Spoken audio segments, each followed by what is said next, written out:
Hello friends, welcome back to my YouTube channel. इससे previous videos में हमने पढ़ा था part fourth DPSP directive principles of the state policy, जिसके हमने पूरे के पूरे आर्टिकल्स को डिस्कस किया था। ठीक है, डीपीएसपी के आर्टिकल नंबर 36 से लेकर 51 तक आते हैं।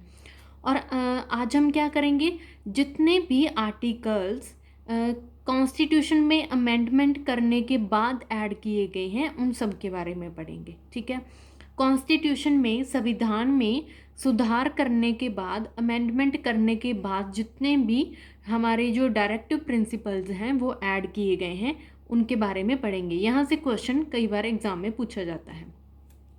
फर्स्ट है directive principles added by 97th constitution amendment 2011। ठीक है, तो ये कौन सा था जो 97th कॉन्स्टिट्यूशन अमेंडमेंट से ऐड किया गया था? आर्टिकल नंबर 43B, जिसका था प्रमोशन ऑफ कोऑपरेटिव सोसाइटीज़। अब क्वेश्चन आपका यहाँ से लिंक होता है, ठीक है, कि प्रमोशन ऑफ कोऑपरेटिव सोसाइटीज़ का जो आर्टिकल है वो कौन सी अमेंडमेंट के थ्रू ऐड किया गया था? तो ये 97th जो संविधान की संशोधन है 2011 में हुई थी, उसमें ऐड किया गया था। आगे है directive principles added by 44th constitution amendment 1978। तो आर्टिकल नंबर 38A को ऐड किया गया था। इसमें था state should strive to minimise inequalities in income. ठीक है, कि इनकम में, फाइनेंशियल लेवल में, मीन्स के पैसे में जो इनइक्वालिटीज़ पाई जाती है उसको मिनिमाइज करना है, कम करना है। मतलब कि जो अमीर है वो उससे ज़्यादा अमीर होता जा रहा है और जो गरीब है वो उससे कम गरीब होता जा रहा है। मतलब आपका इनकम में जो इनइक्वालिटी पाई जाती है उसे कम करना है, बिल्कुल ख़त्म करना है। तो इसके लिए आर्टिकल नंबर 38A था, जिससे 44th कॉन्स्टिट्यूशन अमेंडमेंट 1978 में ऐड किया गया था। ठीक है, आगे है directive principles added by 42nd constitution amendment 1976। तो इसमें कौन से आर्टिकल्स को ऐड किया गया था? आर्टिकल नंबर 39A, जिसमें कहा गया है free legal aid justice on the basis of opportunity.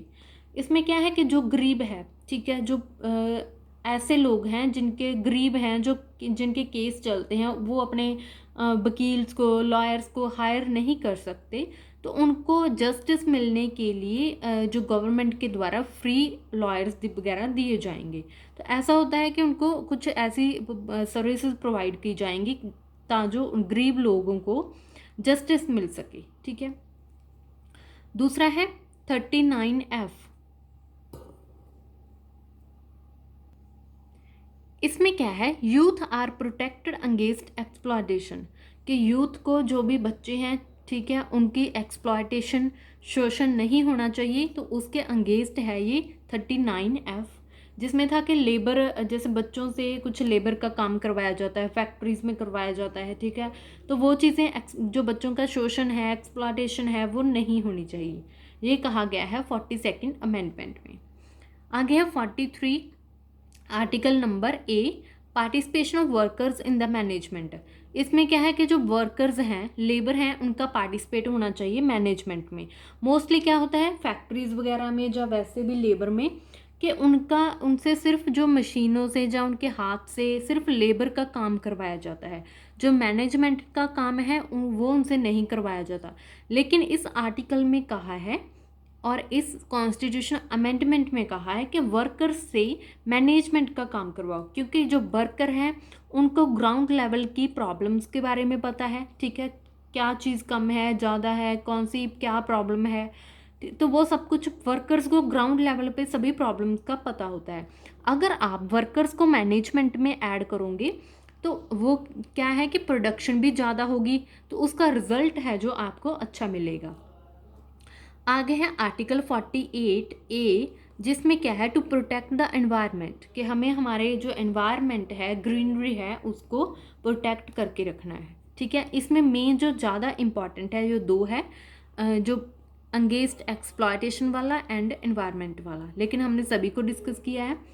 ये सब थी जो 42nd अमेंडमेंट 1976 में ऐड किए गए थे।